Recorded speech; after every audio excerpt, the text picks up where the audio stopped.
So right off the bat, I'm realizing that I should have probably made this video a long time ago. And it's a video about why I'm learning Portuguese, as you could probably tell by the title. So the reason why I'm learning Portuguese is sort of a long-winded one. Basically, since maybe like 8 years old, I don't exactly know when, I've had an interest. It was probably a bit earlier than that even. I've had an interest in learning or in Brazil in general. That's because I got this from my grandfather. Yeah. So this is a 100 Cruzeiros, but most of you are Brazilians, so you already know you don't use that as your cash, I suppose. I mean, it took me a while to realize that this money isn't really being used anymore, but at least for me, that sparked an early interest in Brazil. And then I basically did nothing with it. I said when I was 8, probably like 8 or 7. So I basically did nothing with it for 11 years. And that's when Duolingo happened. So can't remember if I talked about this before, but in the Norwegian school system, you have to learn English, and most people end up having to learn either Spanish, French, or German as well. So I had French for 5 years. I don't know how to speak French.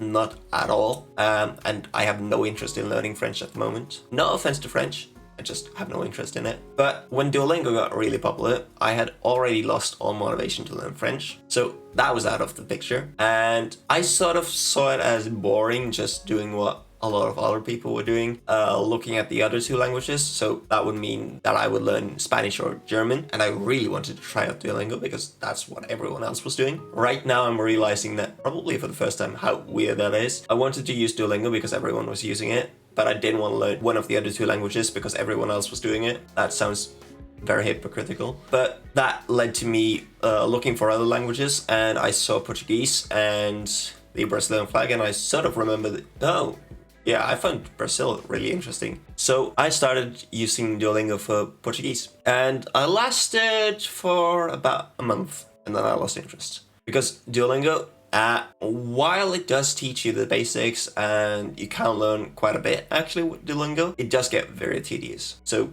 it becomes repetitive, and thus, at least for a lot of people, it becomes a bit boring. So I lost interest in using Duolingo for probably like 4 years or something. Yeah, it should have been 4 years. And then I visited my parents for Christmas. Basically every single time since when I've been visiting my parents, I've also ended up doing the same thing. Not that I've lost interest in learning Portuguese before. And what happened was I ran out of things to do.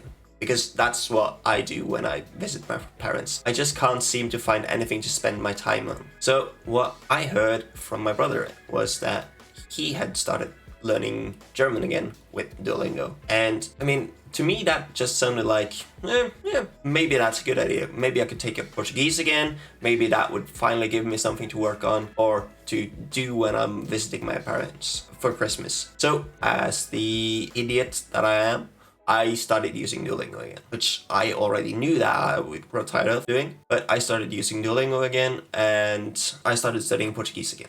But luckily, I came upon the app Tandem somewhere down the line, and I also started watching series and such in Portuguese, something that I'd never done with French. I started watching series, and I started using Tandem, which, if you don't know, Tandem is a great app, at least for speakers of English that want to learn a new language. I can't really imagine the experience being as efficient people that want to learn English, because there are just way too few people that want to learn your native language. And so I can't see that being as helpful. What I ended up doing was I downloaded Tandem. I think it was at like 2 a.m. at night. I ended up downloading Tandem, and I used Tandem non-stop for the next 2 hours. In the middle of the night, I was speaking to Brazilians and I was learning so much. But I mean, I also spoke with like 20 people at once, and that's not sustainable. But I started using Tandem, and that sparked even more of an interest, because it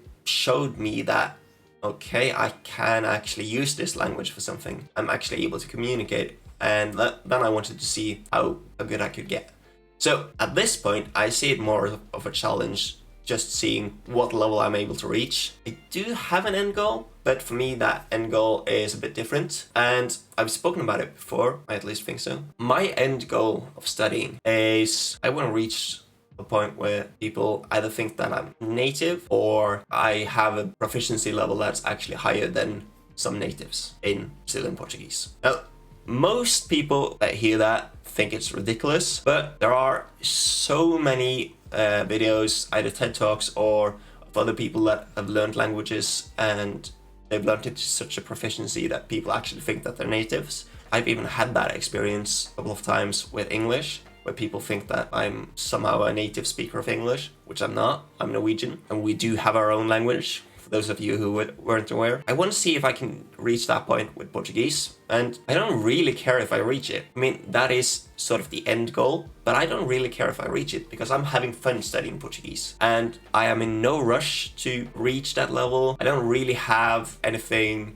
forcing me to study other than lately making these videos and keeping up with the Instagram and such, but mostly I just do it because it's fun, and that's how I plan to keep it. That's also the goal with this channel, I guess. It's to show people that, okay, you can actually learn a language completely for free. You can have a good time doing it. You can enjoy yourself while you do it. Whether it's because you actually have to, or it's simply because you want to, I want to show people that, yeah, it is entirely possible to learn a language that way, just having fun. And so I do have plans to visit Brazil. These plans are for next year. Basically plan it all out, where I'm going to be staying and such. But at this point, at least, that's not something that I'm sharing. I might be sharing it somewhere down the line. I'm not entirely sure, but I'm really looking forward to it. And that is at least one thing that's keeping me super motivated to continue learning, just because I want to be able to speak as proficiently as possible by the time that I reach Brazil. I'm planning to stay there for a month or so. I already know that I'm going to be making a lot of progress just by speaking Portuguese down in Brazil, and I'm really looking forward to that experience, but I want to have good of a level as possible before I go. Yeah, more information might come at some point. I'm not entirely sure about that. I guess that's basically it. This was just a video that I felt like was long overdue, and yeah, I felt like it was about time that I at least talk about it, why I'm learning Portuguese. I guess, as always, best of luck with your studies, and neck out.